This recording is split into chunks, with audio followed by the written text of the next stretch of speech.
A disfiguring burn can leave a child physically and emotionally scarred, feeling very much alone.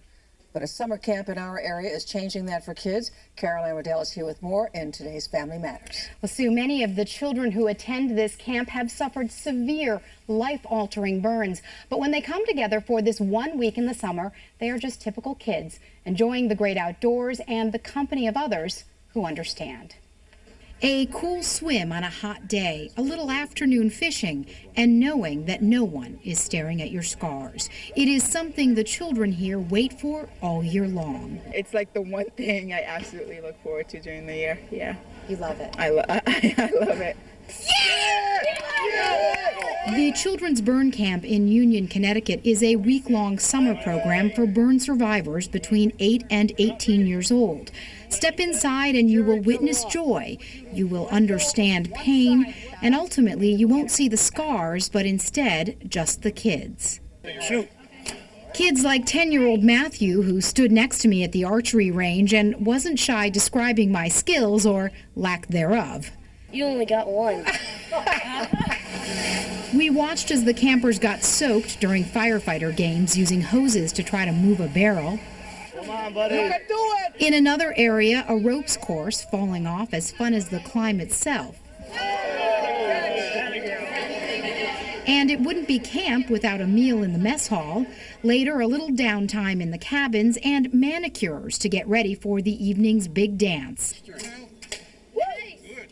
They are long days filled with activity and a rare camaraderie for these children. You don't really think there's anybody else at all. Like, you know there is, but you don't know anybody, and it doesn't feel too good.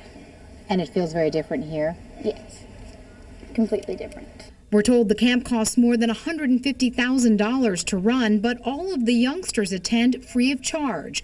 The program is staffed entirely by volunteers, many of them firefighters, medical personnel, and burn survivors themselves. None of them are paid.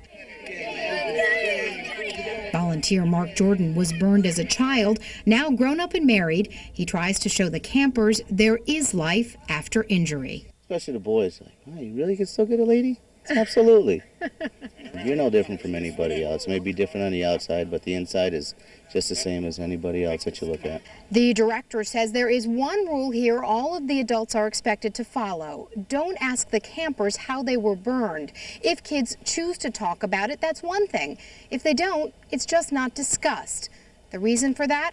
For 1 week, for these children, it just doesn't matter. A majority of us who have been in here for a number of years, we don't even see their burns. We just see a child who wants to come to camp and have a good time. A lot of the children will feel very apprehensive. They want to get away from that environment of how they've been burned. They want to get away from the incident. Outside of here, probably you'd be walking down the streets or something, people would be looking at you, asking you questions. Here, it's just come and have fun. You can do it, Devon. But there seems to be an unspoken understanding among the campers. Their experiences bond them without explanation. They know what I've been through because they got burned almost like me, and they know how I feel. As much as the children here get, they also give lessons about the triumph of hope and a breathtaking kind of bravery. 9-year-old Hamza told me he's already had more than 20 surgeries. His answer when I asked him how he handles that? It's easy. It's easy. We could pretty much all learn something from you, I think. They are not burn victims, they are burn survivors. The camp is operated by the Connecticut Burns Care Foundation and paid for through donations.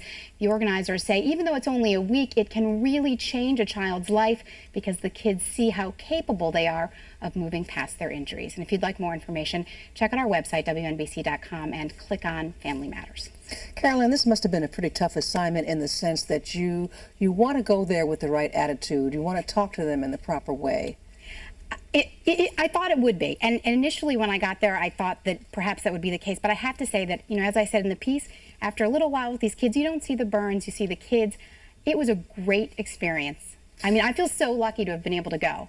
Yet when we both watch this piece, we well up in tears. Yeah, I know. The kids are tremendous, and it gives you such a sense of perspective. You betcha. And so maybe we all should think about things like that when we react to something we're not used to seeing when we walk in the street. You know, just a starter. That's right.